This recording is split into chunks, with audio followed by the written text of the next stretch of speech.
সোনা দীপাকে দোষ দিয়ে বলে, নিশ্চয়ই আপনি চারুর সঙ্গে কিছু করেছেন, তা না হলে চারুর এমন অবস্থা কি করে হলো। দীপা তখন বলে, না মা, তুই আমাকে ভুল বুঝছিস।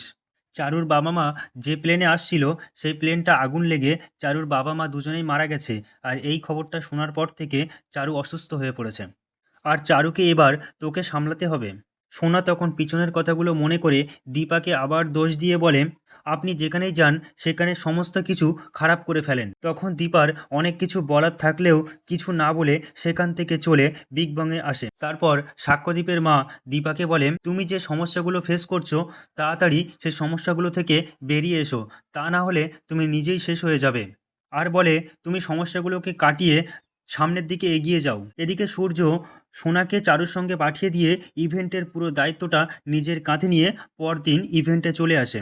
জয় তখন সূর্যকে দেখে বলে, তোর নিজের উদারতা দেখিয়ে কাজটা আমার দিয়ে করেই নিলি দাদাই। তারপর দীপা দেখতে পায় যে ভুল করে তার আইডি কার্ডটা সূর্য নিজের গলায় পরে নিয়েছে।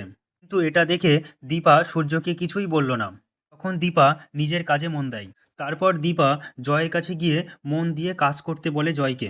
তারপর দীপা সেখান থেকে চলে আসার সময় পড়ে যেতে গেলে সাক্ষ্যদীপ স্যার দীপাকে ধরে ফেলে। আর এটা দেখে সূর্য তখন খুব কষ্ট পায়। তারপর জয় সূর্যের কাছে এসে বলে, দাদাই তোর নিজের কাজে মন দে, দেখছিস তো বৌদিটিকে খেয়াল রাখার জন্য লোক আছে।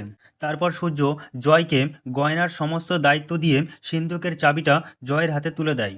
তখন জয় চিন্তা করে যে টাকা দেওয়ার তো আজকে লাস্ট ডেট, তাহলে গুন্ডারা এখানে চলে আসবে না তো। এইসব ভাবতে ভাবতে জয় নিজের কাজে মন দেয়। এদিকে সোনা সূর্যকে ফোন করে। আর কথা বলতে বলতে পাশ থেকে দীপার গলার আওয়াজ শুনতে পাই। আর সোনা তখন সূর্যকে বলে, বাবা তুমি কি মায়ের কাছে গিয়েছো? চারুর কিন্তু তোমাকে খুব দরকার বাবা। এদিকে জয়ী ইভেন্ট এনজয় করছিল। তখন সূর্য জয়ীকে দেখতে পাই। তখন সূর্য জয়ীর সঙ্গে কথা বলতে গেলে জয়ী রাগ করে সেখান থেকে চলে যায়। অন্যদিকে গুন্ডাগুলো তো ইভেন্টে চলে আসে আর জয়কে বলে, তোর এত বড় সাহস, তুই ফোনটা সুইচ অফ করে রেখেছিস? যদি তোর ছেলের কিছু হয়ে যায় তখন তোর কি অবস্থা হবে বুঝতে পারছিস? দেখ, এখানে অনেক গয়না আছে, যদি তোর ছেলের ভালো চাস তাহলে গয়নাগুলো আমাদের হাতে তুলে দে। জয় তখন তাড়াতাড়ি করে দীপের স্কুলে ফোন করে দেখে দীপ স্কুলে নেই। জয় তখন আর কোনো উপায় না পেয়ে সে গয়না চুরি করে সেখান থেকে পালিয়ে যাবে, তখন সেখানে পুলিশ চলে আসে। জয় তখন কোনো দেশিমিশি না পেয়ে তাড়াতাড়ি দীপার ব্যাগে গয়নাগুলো ঢুকিয়ে দেয়। এদিকে পুলিশ এসে জানায় যে একটি গয়না চুরি হয়েছে, সেই জন্য আমরা সবার ব্যাগ সার্চ করতে চাই। তখন দীপা নিজের ব্যাগটি নিজে থেকেই পুলিশের কাছে সার্চ করতে দিয়ে দেয়। পুলিশ দীপার ব্যাগ থেকে গয়নাটি বার করলে দীপা তো তখন চমকে যায়। দীপা তখন বলে, আমি জানি না কোথা থেকে এই গয়নাগুলো আমার ব্যাগে চলে এসেছে। সূর্য তখন পুলিশের বলে, আমার দীপা কখনোই চুরি করতে পারে না।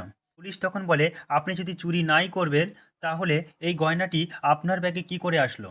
পুলিশ তখন কারোর কথা না শুনে দীপাকে নিয়ে চলে যায়।